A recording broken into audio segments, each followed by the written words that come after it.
وكان الله غفورا رحيما. ومن تاب وعمل صالحا فإنه يتوب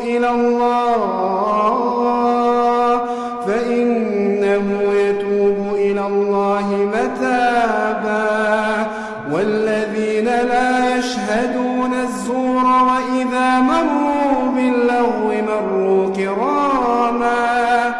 والذين إذا ذكروا بآيات ربهم لم يخروا عليها صما